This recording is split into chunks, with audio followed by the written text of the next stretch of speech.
When you hear self-care, you probably first think of face mask, bubble bath, maybe massage, some candles, that kind of stuff. At least I tend to, and I think these things are amazing and can do a lot for you. But I think there's a lot more to actual caring for yourself, and there are certain habits that don't have much to do with external routines or things you should eat or drink or get, but go deeper than that and have actually helped me to feel really well, inside and out, and not just pampered. Let's get into them. So I think the first thing that you, my friend, are very much in need of is to sometimes just do nothing without feeling bad about not being productive or just doing nothing, and to realize that rest is productive too. So there's this thing with laziness. Some people just say that they're a lazy person and that's the reason why they can't get anything done and aren't motivated to change anything in their life. And in general, I would definitely consider myself lazy. I don't like to put in effort into something without getting any return, whatever that return might be. But that's not actual laziness, that's more efficiency. But laziness, if you can actually not get yourself to do anything and just want to do nothing, is actually a sign from your mind and or your body to just chill out for a second because you've been doing too much or you're overwhelmed and don't know where to start. So whenever you feel overwhelmed, try to not force yourself to keep going and to get things done, but instead to force yourself to take a break, to take a step back, and to just be, whether that's just sitting around and looking at the wall or walking around outside without any podcasts or something in your ears, and just be in the moment. I know that sounds a bit woo-woo, but doing nothing has been kind of forgotten nowadays because there's so many things we always have to do or want to do, even if it's just listening to a podcast or calling a friend, which are great things, I think, and are also a form of rest, but they're still kind of a productive form of rest. And actually just doing nothing is something that our brain needs to process our life, basically. And if you're always being productive, your brain does not have any capacity for processing and or for creativity. So I've been really starting to force myself, which doesn't sound like much self-care, but it's kind of tough love, to take a break whenever I feel a little bit overwhelmed or when I feel that I've been really productive for hours straight. Force myself to either just sit on the floor, maybe stretch a little bit. I know that's kind of productive too, but it's physical productivity, which is kind of different from mental productivity. Or just lay on the bed and look outside the window or take a walk outside. Walking in general is, I think, one of the best ways of resting, especially if you struggle with actually doing nothing, because when you walk, you do something and you can tell yourself that you're being productive because you're doing something for your body, but it's actual rest for your mind. There's that one quote from Make Time, which is that you should use your body to recharge your brain. And similarly to taking a break from work, from being productive all the time, is realizing that consistency when it comes to your physical productivity is not always the key to success. Meaning, if you feel tired physically, take a break from working out. You should not always push yourself the hardest just in order to stay consistent with your workout goals. When you feel weak, maybe because you haven't slept right, or maybe because you feel like you're coming up with something, or maybe because you just have a lot going on and your body just does not feel ready for an hour of hard weight training, don't do it. Or at least do something more low impact, whether that's Pilates, taking a walk, or maybe doing strength training but shorter with lighter weights. Just try to listen to your intuition. Then again, it can of course be a bit difficult sometimes to distinguish actual physical need for rest and just a lack of motivation from another. So if you're unsure, do the workout.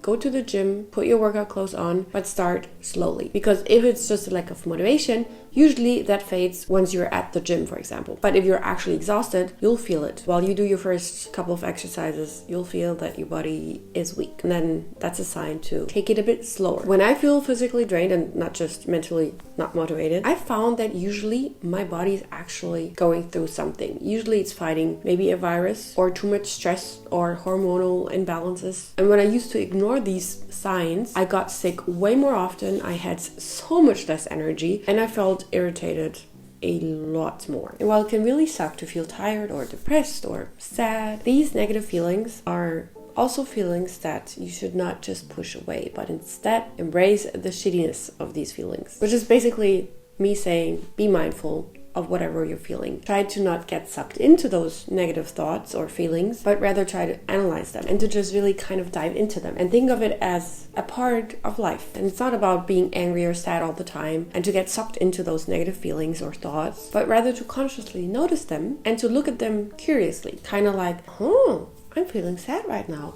How does that feel? How does it feel in my head? How does it feel in my heart area? Does it feel like a needle?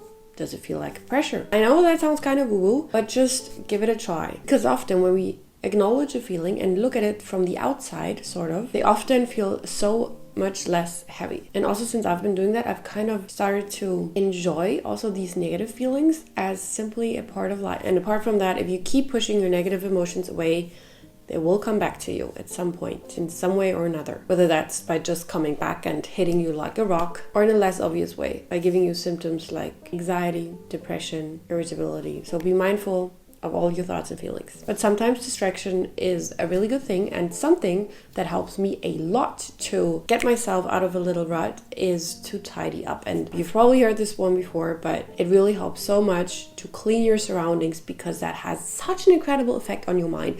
I used to be so messy.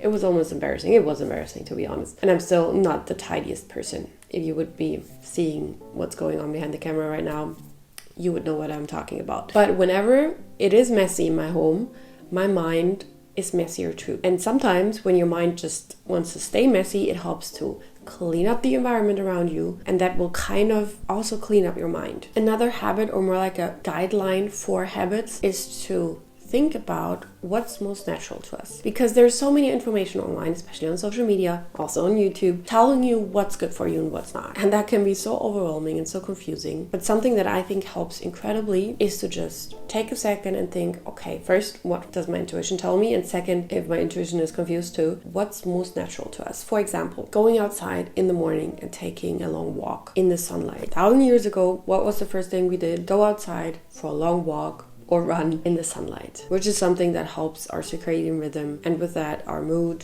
our sleep cycle, our sleep quality in general, our eating behavior, but also things like eating whole foods, real foods, eating only as much as your body actually needs, but also eating what your body needs, being with your tribe, sometimes just chilling and doing nothing. One self-care habit that I got into again recently is doing something with my hands, in particularly painting. And I feel like doing simple hobbies like these that do not have any productive reason behind them can be so meditative and mind soothing, and are creative but with zero pressure, because you're not using your creativity for making money or impressing people or any other purpose, but just for the purpose of doing the thing. Something that I'm pretty sure you've done in the past is thinking in black and white instead of grayscales. Whether it's about, is this food healthy or is it unhealthy? Or your workout schedule. For example, if you skipped a workout in a week, you just tell yourself, nah, this week doesn't count anymore anyways. Or in general, if something doesn't go the way you want it to, I think it's totally fine to be angry and to be disappointed. But then I think you should look at it as an experience, as a learning, learn from that learning, be curious about what happened, why it happened, because everything, the good and the bad, is an experience. Because you can only influence your input,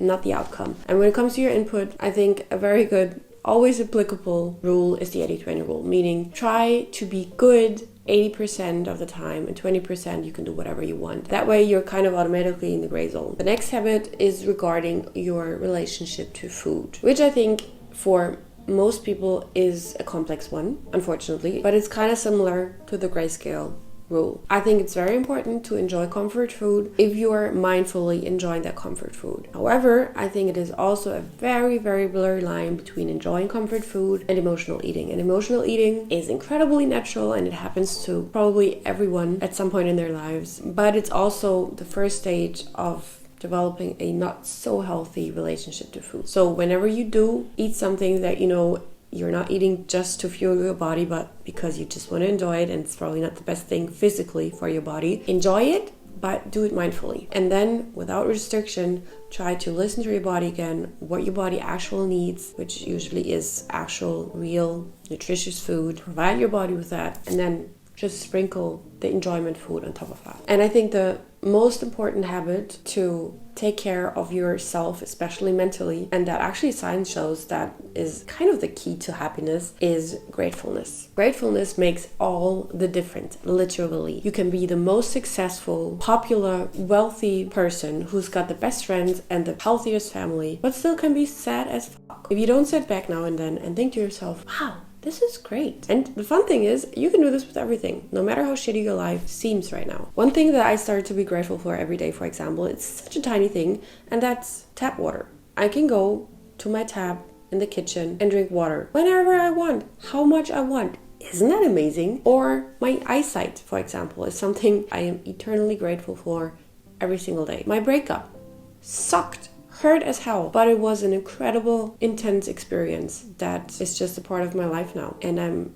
very, very grateful for the relationship I had before the breakup, and then also for the experience of the breakup. Not that I want it again, the breakup experience necessarily, because it hurt a lot, but it's a part of life. And that sounds really cheesy now, I know, but I'm grateful to be alive and to be able to experience these things, even if it's something painful. Usually, if there's something painful, there's also something good on the other side. Life usually tends to balance itself out. At least that's what they say, and I still believe in that. But until that happens, I'm just grateful for what I have, and I can really recommend you to make a practice out of that. It can be, writing down the 3 things you're grateful for that day. That's not something I do. I just do it in my head during the day. Whenever I notice something, I'm like, wow, this is cool. However simple that thing is. Speaking of gratefulness, I would be very grateful if you could give this video a thumbs up and subscribe if you haven't already. And if you struggle with self-care because you feel stressed out way too often, all the time, have a look at my video where I talk about cortisol and what effects cortisol has on your body and how you can stress out less and balance your cortisol levels. Thank you so much for watching, and I will see you in my next video.